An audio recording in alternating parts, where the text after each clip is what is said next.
कहानी की शुरुआत में हम एक यंग कपल मैट और नादिया को देखते हैं जो अपने नए घर में रहने के लिए आए थे। ये घर एक सुनसान इलाके में होता है जिसके आसपास न कोई दूसरा घर और न ही आबादी होती है। शहर के शोर शराबे से तंग होकर मैट और नादिया को भी एक ऐसा ही शांत घर चाहिए था और यह खूबसूरत घर मैट को काफी कम कीमत में मिल गया था। ये दोनों जब घर के अंदर आते हैं तो घर काफी बुरी हालत में था, जैसे ये घर कई सालों से खाली पड़ा हुआ हो। इसलिए ये दोनों घर की साफ सफाई करने लग जाते हैं और जो भी फालतू सामान होता है मैट खिड़की से बाहर फेंकने लगता है। किचन को साफ करते समय नादिया को एक मरा हुआ बर्ड दिखाई देता है जिसे दफनाने के लिए वो बाहर ले जाती है, लेकिन तभी ऊपर खिड़की से मैट नादिया को आवाज देता है जिससे नादिया का ध्यान ऊपर मैट की तरफ चला जाता है और जब वो वापस उस बर्ड की तरफ देखती है तो वो बर्ड गायब हो चुका था। ये देखकर नादिया को कुछ अजीब लगता है और सोचती है कि अचानक वो परिंदा कहाँ गायब हो गया। दूसरी तरफ मैट को भी दीवार में एक अजीब सी चीज दिखाई देती है जिसे देखने के लिए वो वॉलपेपर को फाड़कर हटा देता है और वहाँ मैट को एक बड़ा दरवाजा दिखाई देता है जिसे खोलने के लिए चाबी की जरूरत थी। अब मैट उस दरवाजे की चाबी ढूंढने लगता है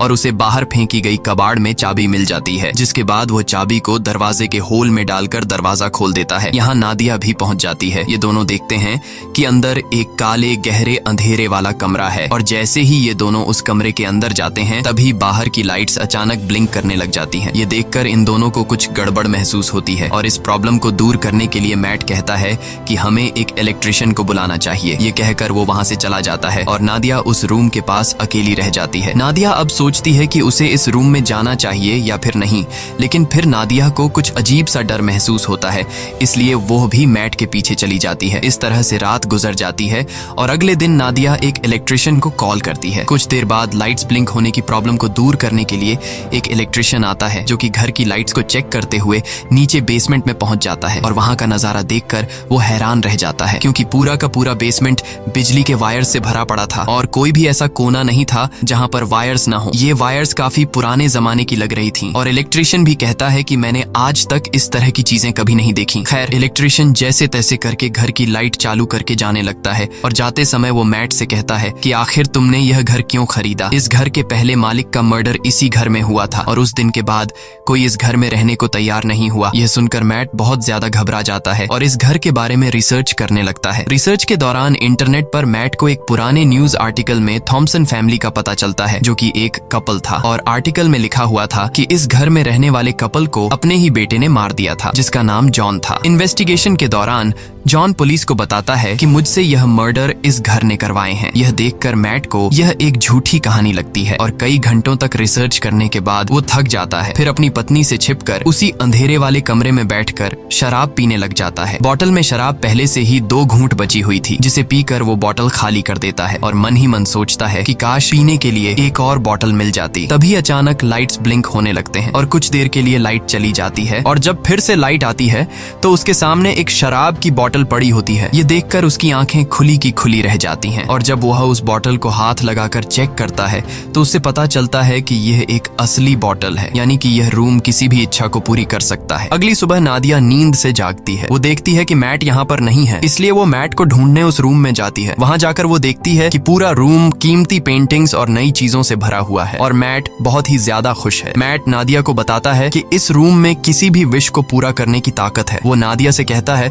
कि तुम्हें जो भी चीज चाहिए बस अपने दिल से मांगो और वो तुम्हारे सामने हाजिर हो जाएगी। ये सुनकर नादिया को मैट की बातें एक मजाक लगती हैं, इसलिए वो मैट पर हंसने लगती है, लेकिन मैट कहता है कि तुम एक बार ट्राई तो करो। तब नादिया कहती है अच्छा ठीक है, मुझे इस वक्त जॉब की जरूरत है तो मैं वो मांग लेती हूँ। तब मैट उसे समझाता है कि ये रूम जॉब नहीं दे सकता, तुम इससे कोई चीज मांगो। जिसके बाद नादिया आंखें बंद करके $1000 की विश करती है और पलक झपकते ही उनके पास $1000 आ जाते हैं। लेकिन अब भी नादिया को पूरी तरह से यकीन नहीं होता, इसलिए वो दोबारा $1 मिलियन की विश करती है और पहले की तरह इस बार भी उन्हें $1 मिलियन मिल जाते हैं। अब नादिया को भी यकीन हो जाता है कि यह रूम कोई नॉर्मल रूम नहीं बल्कि हर एक ख्वाहिश को पूरा करने वाला रूम है। और बस फिर क्या, ये लोग उस रूम से एक के बाद एक महंगी चीज मांगते हैं और वो चीज उनके सामने हाजिर हो जाती है। ये लोग महंगी wines, expensive clothes, diamond, gold, खाने पीने की चीजें और ढेर सारे पैसे इकट्ठा कर लेते हैं। ये दोनों रातों रात मिलियनेयर बन जाते हैं और खुशी खुशी उनकी जिंदगी गुजरने लगती है। रात को नादिया मैट से पूछती है कि आखिर ये रूम उनकी इतनी सारी विशेस कैसे पूरी कर रहा है, लेकिन मैट कहता है कि हमें इस बारे में बिल्कुल भी नहीं सोचना चाहिए, हमें बस एंजॉय करना है। इस तरह से ये दोनों अगले कई दिनों तक अपनी जिंदगी बिलियनर्स की तरह गुजारते हैं। हर बार जब भी उनकी कोई विश होती तो लाइट्स टिमटिमा आती और उनकी सारी ख्वाहिशें बेसमेंट में बने उस रूम में तुरंत पूरी हो जाती। ये दोनों डांस करते हैं, पार्टीज करते हैं और खूब मजे लेते हैं। लेकिन उनकी यह चमक दमक वाली जिंदगी अब कुछ ही दिनों की मेहमान थी और अब उनके बुरे दिन शुरू होने वाले थे। वैसे तो यह रूम हर एक चीज दे सकता था, पर एक चीज जो इन दोनों की जिंदगी की सबसे बड़ी ख्वाहिश थी और वो चीज उन्हें रूम दे भी सकता था। लेकिन ये दोनों रूम से उस चीज को मांगने के लिए तैयार नहीं थे और वो चीज कुछ और नहीं बल्कि एक बच्चा था। एक दिन मैट नादिया को बच्चे का एक झूला गिफ्ट करता है, जो कि इस बात का इशारा था कि हमें बच्चे के लिए ट्राई करना चाहिए। मैट नादिया को समझाता है कि हमें एक बार फिर से कोशिश करनी चाहिए, लेकिन नादिया इसके लिए तैयार नहीं होती क्योंकि पहले भी उसके 2 मिसकैरेजेस हो चुके थे। अब नादिया परेशान हो जाती है। काफी देर तक सोचने के बाद वो इस रूम में जाकर एक बच्चे की विश करती है और बच्चा उसे मिल भी जाता है। जब मैट आकर नादिया को बच्चे के साथ देखता है तो वो बहुत गुस्सा हो जाता है और नादिया को डांटने लगता है कि तुम्हें बिना परमिशन के बच्चे को नहीं लेना चाहिए था। इस बात पर इन दोनों के बीच काफी देर तक बहस होती है। नादिया कहती है कि उसने यह शॉर्टकट इसलिए अपनाया ताकि मिसकैरेज या लेबर पेन की तकलीफें उसे न झेलनी पड़े। वो कहती है कि हम दोनों इस बच्चे के साथ बहुत खुश रहेंगे, पर मैट इस बच्चे को एक्सेप्ट करने के लिए तैयार नहीं था और वो नादिया से कहता है कि तुम उस रूम में जाकर रूम से इस बच्चे को वापस लेने की विश करो। अब नादिया न चाहते हुए भी उस रूम में आती है और बच्चे को गायब करने की कोशिश करती है, पर वो ऐसा नहीं कर पाती, इसलिए वो बच्चे को मैट के हवाले कर देती है। अब गोद में बच्चे को लेकर मैट भी इमोशनल हो जाता है और वो भी उस बच्चे को गायब करने की विश नहीं कर पाता और बच्चे को वापस नादिया की गोद में डाल देता है। अब यह दोनों फैसला कर लेते हैं कि इस बच्चे को पालेंगे और इस तरह से ये दोनों एक बच्चे के पेरेंट्स भी बन जाते हैं। अब बच्चे को लेकर नादिया तो काफी खुश थी, पर मैट को इस बच्चे से बिल्कुल भी लगाव नहीं था और मैट इस रूम के बारे में और जानकारी हासिल करना चाहता था, इसलिए वो फिर से रिसर्च करने लग जाता है और उससे पता चलता है कि वो लड़का जिसने इस घर के ओनर यानी अपने माँ बाप को मार दिया था वो अभी भी जिंदा है और एक मेंटल हॉस्पिटल में जिंदगी बिता रहा है। यह जानने के बाद मैट अपने विश के जरिए मांगे गए पैसों के ढेर से कुछ पैसे अपनी पॉकेट में रखता है और जॉन से मिलने के लिए निकल पड़ता है। हॉस्पिटल पहुंचने के बाद नर्स मैट से पूछती है, क्या तुम एक रिपोर्टर हो? क्योंकि पिछले 45 सालों से जॉन के लिए कोई भी परिवार का बंदा नहीं आया। ये सुनकर मैट झूठ बोल देता है कि मैं भी एक रिपोर्टर हूँ। कुछ देर बाद जॉन आता है। जॉन बूढ़ा हो चुका था और जॉन पीछे वाले टेबल पर बैठकर मैट से कहता है, मुझे तुम्हारा ही इंतजार था। ये सुनकर मैट को कुछ अजीब लगता है और वो डायरेक्ट जॉन से पूछता है कि तुम इस रूम के बारे में क्या जानते हो और तुमने अपने मॉम डैड को क्यों मारा? तब जॉन कहता है कि मैंने अपने पेरेंट्स को नहीं मारा बल्कि उस रूम ने मुझसे यह करवाया। इसके बाद जॉन मुस्कुराते हुए कहता है, मुझे पता है कि तुम अभी मजे कर रहे हो, खूब खाना पीना, महंगे कपड़े और एंजॉय, लेकिन जल्द ही इसकी कीमत तुम्हें चुकानी पड़ेगी। और जॉन मैट से कहता है, जितनी जल्दी हो सके इस घर को छोड़ दो। मैट को जॉन की दिमागी हालत ठीक नहीं लगती, इसलिए वो उसे वहीं पर छोड़कर घर लौटने लगता है। रास्ते में वो पेट्रोल पंप पर गाड़ी में पेट्रोल डालने के लिए गाड़ी खड़ी करता है। पेट्रोल डलवाने के बाद जब मैट एम्प्लॉई को पैसे देने के लिए जेब में हाथ डालता है तो उसके हाथ में पैसों की जगह राख निकलती है। यह देखकर वो परेशान हो जाता है और दूसरी जेब से एम्प्लॉई को पैसे पकड़ाकर सीधे घर पहुंचता है और सोचने लगता है कि जाते हुए उसने ढेर सारे पैसे अपनी जेब में डाले थे, फिर अचानक वो पैसे कहाँ गायब हो गए। अब इस बात को कंफर्म करने के लिए उसने रूम से विश के जरिए जो पैसे मांगे थे वो उन पैसों को उठाकर बाहर खिड़की से फेंक देता है और देखते ही देखते वो पैसे अचानक गायब हो जाते हैं। इसके बाद मैट विश के जरिए मांगी गई एक पेंटिंग को उठाकर उसका आधा हिस्सा घर के अंदर रखता है और आधा बाहर। कुछ ही देर बाद जो हिस्सा घर से बाहर था वो राख में बदल जाता है और बाकी का हिस्सा वैसा का वैसा ही रहता है। यह देखकर मैट समझ जाता है कि वो लोग इस रूम से मिली किसी भी चीज को घर के बाहर नहीं ले जा सकते, नहीं तो वो सारी चीजें राख में बदल जाएंगी। मैट अब रूम की दीवार को तोड़ने लगता है ताकि उसे पता चल सके कि आखिर इस रूम में क्या छिपा है, पर दीवारों के अंदर उलझी हुई वायर्स के अलावा और कुछ भी नहीं था। हर जगह बस वायर्स ही वायर्स थीं। दीवारों को तोड़ने के शोर से नादिया भी वहाँ पर पहुँच जाती है। नादिया बच्चे को गोद में लिए बाहर की तरफ जाने लगती है, पर मैट उसे बाहर जाने से रोक लेता है और कहता है कि बच्चे को बाहर ले जाना सेफ नहीं है। वो उसे असली वजह नहीं बता पाता, मगर खुद उसे पता चल चुका था कि जो कुछ भी उस कमरे से विश के जरिए मांगा गया है उसे यहाँ से बाहर निकालने पर वो खत्म हो जाएगा। लेकिन मैट के मना करने के बावजूद भी नादिया बच्चे को बाहर ले जाती है। बाहर ले जाते ही बच्चा जोर जोर से रोना शुरू कर देता है और उसका कलर बदलने लगता है। यह देखकर नादिया भी चिल्लाने लगती है। नादिया की आवाज सुनकर मैट दौड़कर उसके पास जाता जाता है और दोनों को उठाकर घर के अंदर ले आता है। और अब हम देखते हैं कि वो छोटा बच्चा अब छोटा बच्चा नहीं रहा, बल्कि वो कुछ ही सेकंड में 8 साल का लड़का बन चुका था। यहाँ मैट नादिया को सारी सच्चाई बता देता है कि वो रूम हमारी हर विश को पूरी कर सकता है, पर हम उसकी दी हुई चीजों को घर से बाहर नहीं निकाल सकते, वरना वो चीजें पुरानी होकर राख में बदल जाएंगी। ये सुनकर नादिया को बहुत दुख होता है और अब ये दोनों डिसाइड करते हैं कि इस बच्चे को घर में ही रखेंगे, कभी भी बाहर जाने नहीं देंगे, नहीं तो वो मारा जाएगा। इस तरह से दिन गुजरते हैं। नादिया बच्चे को घर के अंदर ही सब चीजें सिखाती है। वो उसे अपना बेटा मानती है और इस बच्चे का नाम रखती है शेन। शेन बाकी बच्चों से काफी अलग था। वो किसी की भी बात नहीं मानता और न ही उस पर किसी बात का असर पड़ता। उसकी हरकतें बिल्कुल भी बच्चों जैसी नहीं थी। खाने के दौरान वो बर्फ खाया करता था, लेकिन इन सब हरकतों के बावजूद भी नादिया शेन से बहुत ज्यादा प्यार करती थी। नादिया शेन को समझाती है कि वो घर के बाहर नहीं जा सकता, क्योंकि बाहर खतरनाक लोग हैं जो उसे मार देंगे। ये सुनकर शेन बहुत मायूस हो जाता है और घर के अंदर कभी खिड़की तो कभी दरवाजे से बाहर की दुनिया देखता है। नादिया जब भी घर से बाहर निकलती या फिर घर के अंदर आती, तब वो दरवाजे में ताला लगा दिया करती ताकि शेन घर से बाहर ना निकल सके। एक दिन जब शेन घर में स्नो ग्लोब से खेल रहा था, तभी वहाँ पर मैट आता है। अब क्योंकि मैट को शेन से बिल्कुल भी लगाव नहीं था, इसलिए वो शेन को डांटता है कि तुम्हें यहाँ पर नहीं खेलना चाहिए। डर के मारे शेन के हाथ से स्नो ग्लोब नीचे गिरकर टूट जाता है। शेन को मैट के इस बर्ताव से बहुत दुख होता है। रात को शेन उन दोनों के कमरे के पास जाकर चुपके से नादिया और मैट की बातें सुनने लगता है। वो दोनों उस रूम के बारे में बातें करते हैं। यह सुनकर शेन को शक होने लगता है कि जरूर उस रूम में कुछ ऐसा है जिससे मैं अनजान हूँ। वो सोचता है कि पता नहीं यह दोनों मुझे क्यों घर से बाहर नहीं जाने देते और उस रूम से दूर रहने को कहते हैं। इसलिए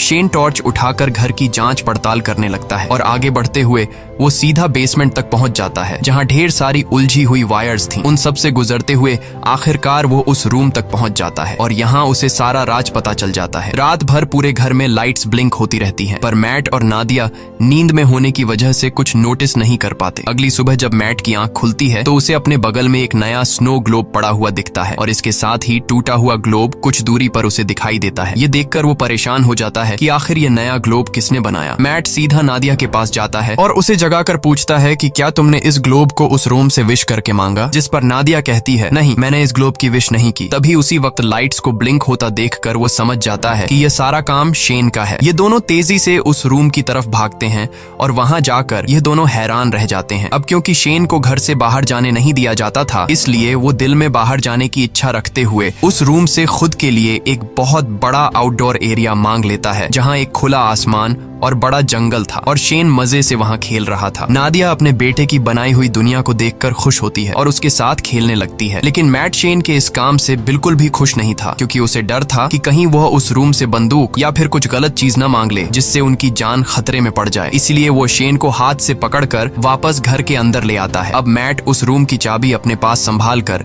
शेन को उस रूम में जाने से मना करता है, लेकिन नादिया मैट को ऐसा करने से रोकती है। वो कहती है कि हम पहले ही शेन को घर से बाहर जाने नहीं देते। अब बेचारे ने खुद के लिए एक अलग आउटडोर बना लिया है, इसलिए हमें उसे वहां जाने से नहीं रोकना चाहिए और वहां उसकी जान को भी खतरा नहीं है। पर मैट नादिया की बात नहीं सुनता और कहता है कि शेन अभी ना समझ है, मुझे डर है कि कहीं वो गलती से उस रूम से कुछ ऐसी चीज न मांग ले जिससे हम दोनों खतरे में पड़ जाएं। तभी फोन की घंटी बजती है और परमिशन न होने के बावजूद शेन फोन उठा लेता है, लेकिन जल्दी ही मैट उससे फोन छीनकर खुद बात करने लगता है। दूसरी तरफ कॉल पर जॉन था, जिसने शेन की आवाज सुनकर समझ लिया कि मैट ने उस रूम से एक बच्चा मांग लिया है। अब मैट भी उससे कोई बात नहीं छिपाता और कहता है कि हम इस बच्चे से अपनी जान कैसे छुड़ाएं। इधर किचन में रखे दूसरे फोन से नादिया इन दोनों की सारी बातें चुपके से सुनने लगती हैं। जॉन उसे अपनी सच्चाई बताता है कि मैं भी उस रूम से विश के जरिए मांगा गया हूँ। वो बताता है, मैंने अपने पेरेंट्स को इसलिए मारा क्योंकि मुझे भी बाहर की दुनिया देखनी थी, लेकिन जब मैं घर से बाहर निकलता तो मेरी उम्र बढ़ने लगती और जब मैंने रूम से पूछा तो उसने मुझे बताया कि अगर तुम्हें इस घर से बाहर निकलना है तो तुम्हें उस इंसान को मारना होगा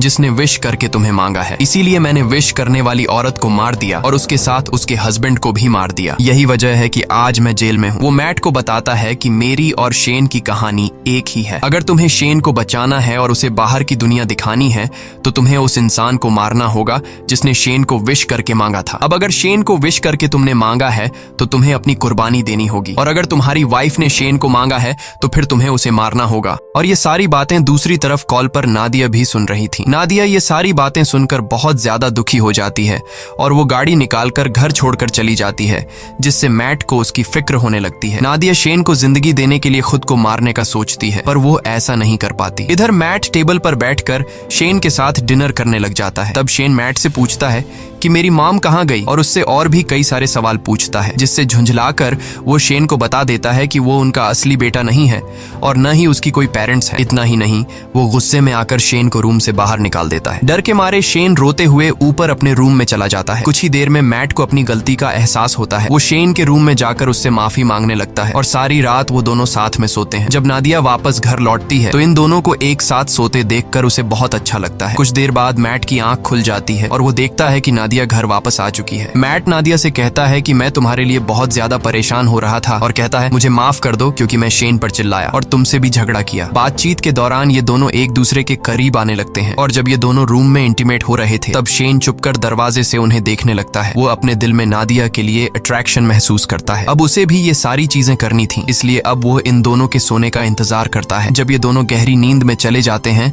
तब शेन चुपके से आकर मैट की पॉकेट से घर के बाहर जाने की चाबी चुरा लेता है। अगले दिन सुबह मैट और नादिया फ्रंट डोर को खुला देखकर समझ जाते हैं कि शेन घर से बाहर निकल गया है, इसलिए उन्हें डर था कि कहीं वो मर न गया हो। लेकिन तभी घर के एक अलग हिस्से में शेन को देखकर दोनों हैरान हो जाते हैं, क्योंकि शेन अब जवान और ताकतवर हो चुका था। वो अपने पेरेंट्स की तरफ गन पॉइंट करके उन्हें धमकाता है। तब नादिया उसे समझाने की कोशिश करती है। इसी बीच मैट शेन पर हमला कर देता है और दोनों में फाइट होने लगती है। लेकिन उनकी फाइट के दौरान नादिया को धक्का लगता है, जिससे वह नीचे गिरकर बेहोश हो जाती है। कुछ देर बाद मैट उसे जगाते हुए बताता है कि शेन को गलती से गोली लगने की वजह से वो मर गया। ये सुनकर नादिया रोने लगती है। मैट उसे तसल्ली देकर वापस घर में ले आता है और यहाँ आता है कहानी में सबसे बड़ा ट्विस्ट, क्योंकि अभी जो मैट नादिया को उठाकर घर लेकर गया वो असल में मैट नहीं बल्कि शेन है। इधर दूसरे रूम में जहाँ उनकी फाइट हुई थी, असली मैट होश में आ जाता है और पूरे घर में अपनी वाइफ की तलाश करता है। तभी लाइट्स को फिर से टिमटिमाते देखकर वो उस रूम की तरफ जाता है, पर वहां भी उसकी वाइफ नादिया मौजूद नहीं थी। इधर नादिया को बिल्कुल भी खबर नहीं थी कि इसके साथ बैठा हुआ आदमी मैट नहीं बल्कि शेन है। लेकिन नादिया को भी मैट में कुछ बदलाव नजर आता है और जल्द ही उसकी बर्फ खाने की आदत से नादिया को पता चल जाता है कि ये मैट नहीं बल्कि शेन है, जिसने रूम से विश करके अपने आप को मैट का रूप दे दिया है। दूसरी तरफ असली मैट समझ जाता है कि वो अकेला इस घर में फंसा है। शेन ने उसकी वाइफ को इस घर से किसी दूसरे घर में विश के जरिए शिफ्ट कर लिया है। अब वो इस घर से बाहर निकलने के लिए पूरी ताकत लगाकर दीवार को तोड़ने लगता है और आखिर सारे वायर्स को पार करके वह उस रूम तक पहुंच जाता है, जो कि अब एक जंगल था जहां ढेर सारे ऊंचे ऊंचे पेड़ थे। वहां जाकर मैट को पता चलता है कि शेन ने रूम का यूज करके इस जगह को काफी बड़ा कर लिया था और वहां शेन ने उन्हीं की तरह एक डुप्लीकेट घर भी बना लिया था। वो यह भी समझ चुका था कि शेन ने उसका रूप नादिया को किडनैप करके इस डुप्लीकेट घर में रखने और अकेले में उसके साथ फिजिकल होने के लिए किया था। ये ख्याल आते ही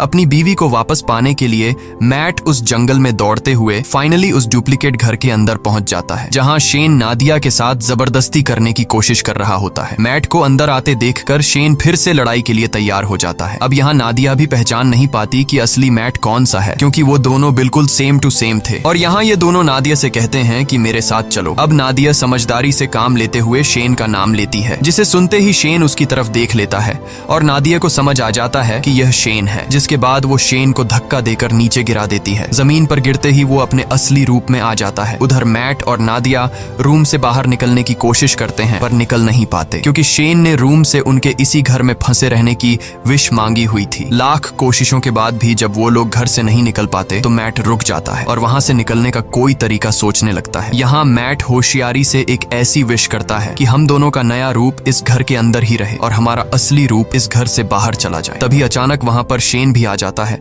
और मैट को चाकू घोंपकर मार डालता है। इसके बाद वो नादिया को समझाने लगता है कि तुम मैट को भूल जाओ और मेरे साथ रहो। लेकिन इन्हीं बातों के दौरान उसे एहसास होता है कि यह दरअसल मैट और नादिया के क्लोन है, जबकि असली मैट और नादिया दौड़कर रूम के बाहर जंगल की तरफ भागते हैं। यह देखकर शेन बहुत गुस्सा हो जाता है और तेजी से उनके पीछे दौड़ने लगता है। यहाँ यह दोनों असली घर में पहुंच जाते हैं। जब शेन भी असली घर में पहुंचता है तो वो दौड़कर मैट पर अटैक कर देता है, लेकिन यहाँ मैट समझदारी से काम लेते हुए शेन को कसकर पकड़कर अपने साथ घर से बाहर निकाल लेता है। शेन अपनी जान को खतरे में देखकर वापस दरवाजे की तरफ भागता है, पर अंदर घुसने से पहले ही नादिया दरवाजा बंद कर लेती है। अब यहाँ शेन नादिया को बहकाने की कोशिश करता है। वो कहता है, प्लीज मॉम, मेरे लिए दरवाजा खोल दो। लेकिन नादिया अब समझ चुकी थी, इसलिए वो रोते हुए शेन को बूढ़ा होते देखती है। धीरे धीरे उसकी बॉडी गलने लगती है और आखिर में वो राख में बदल जाता है। नादिया उसके पास आती है और उसकी बॉडी से बनी हुई राख को हाथ में उठाकर रोने लगती है, क्योंकि नादिया ने उसे अपना बेटा माना था। इसके बाद मैट नादिया के पास आता है